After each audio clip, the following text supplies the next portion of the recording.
दोस्तों, क्या आपने कभी सोचा है कि जब हम खाना खाते हैं तो वो हमारे जिस्म के अंदर जाकर आखिर होता क्या है? एक रोटी का निवाला या एक चम्मच चावल आखिर किस तरह हमारे जिस्म को तवानाई में तब्दील हो जाता है?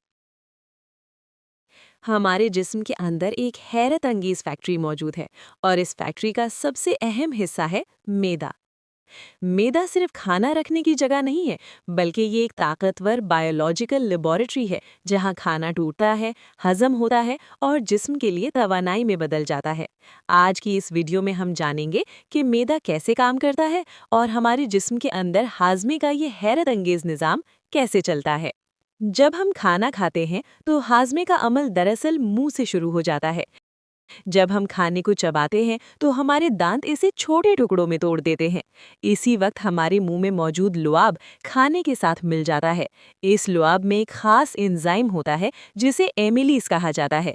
ये एंजाइम निशास्ता यानी कार्बोहाइड्रेट को छोटे मॉलिक्यूल्स में तोड़ना शुरू कर देता है। यानी हाजमे का अमल खाना निगलने से पहले ही शुरू हो जाता है। जब खाना अच्छी तरह चब जाता है तो जबान इसे गले की तरफ धकेल देती है और फिर खाना दाखिल होता है एक लंबी नाली में, जिसे ग़िज़ाई नाली कहा जाता है। ग़िज़ाई नाली तकरीबन 25 सेंटीमीटर लंबी होती है। ये नाली खाने को सीधा मैदे तक पहुंचाती है। लेकिन सवाल ये है कि खाना नीचे कैसे जाता है। ये सिर्फ कशिशे शकल की वजह से नहीं होता। इसके पीछे एक खास हरकत होती है जिसे पेरिस्टालसिस कहा जाता है। इस हरकत में ग़िज़ाई नाली के पट्टे लहरों की तरह सिकुड़ते और फैलते हैं। ये लहरें खाने को धीरे धीरे मैदे की तरफ धकेलती रहती हैं, चाहे आप खड़े हों, बैठे हों या उल्टे भी क्यों ना हो। ये हरकत खाने को फिर भी मैदे तक पहुंचा देती है। जब खाना मैदे में पहुंचता है तो यहाँ एक नया मरहला शुरू होता है।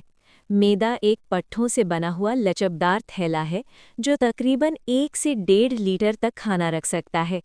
मैदे की दीवारें बहुत ताकतवर उज़लात पर मुश्तमिल होती हैं।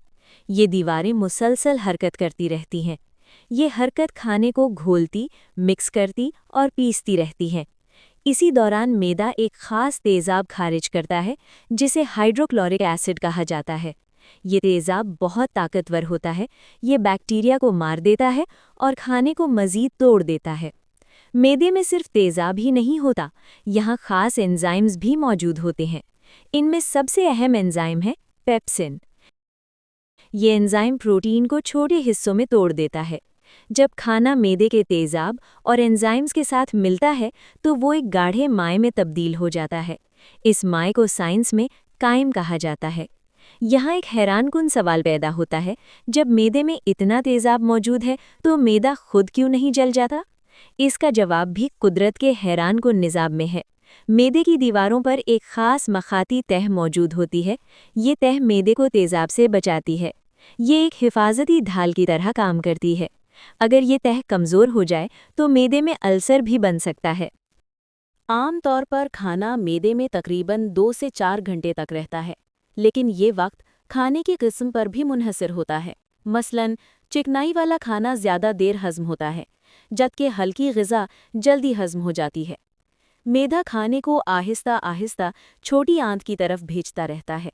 ये अमल एक ख़ास दरवाज़े के ज़रिए होता है, जिसे पाइलोरिक वाल्व कहा जाता है। जब खाना छोटी आंत में पहुंचता है तो हाजमे का सबसे अहम मरहला शुरू होता है। यहाँ जिगर और लबलबा मज़ीद एंजाइम्स खारिज करते हैं। ये एंजाइम्स चिकनाई, प्रोटीन और कार्बोहाइड्रेट्स सबको मुकम्मल तौर पर तोड़ देते हैं। छोटी आंत की दीवारों में बहुत छोटे बालनुमा ढांचे होते हैं जिन्हें विली कहा जाता है। ये ग़िज़ाई अज्जा को जज़्ब करके खून में शामिल कर देते हैं। जब ग़िज़ाई अज्जा खून में शामिल हो जाते हैं तो खून इन्हें जिस्म के हर खलिए तक पहुंचाता है। ये खलिए इन ग़िज़ाई अज्जा को इस्तेमाल करके तवानाई पैदा करते हैं। इसी तवानाई से हम चलते हैं, सोचते हैं, काम करते हैं और ज़िंदा रहते हैं। दोस्तों, इंसान का जिस्म वाकई एक हैरत अंगीज़ मशीन है। एक सादा सा निवाला जिस्म के अंदर जाकर दर्जनों पेचीदा मराहिल से गुजरता है और आखिरकार तवानाई में तब्दील हो जाता है। ये पूरा निज़ाम हमें याद दिलाता है कि हमारे जिस्म के अंदर कुदरत की कितनी हैरत अंगेज़ हिकमत मौजूद है। अगर आपको ये मालूमात दिलचस्प लगे, काजी टीवी 591 को सब्सक्राइब करें, वीडियो को लाइक और शेयर ज़रूर करें, क्योंकि इल्म जितना फैलेगा उतना ही इंसान खुद को और इस कायनात को बेहतर समझ सकेगा।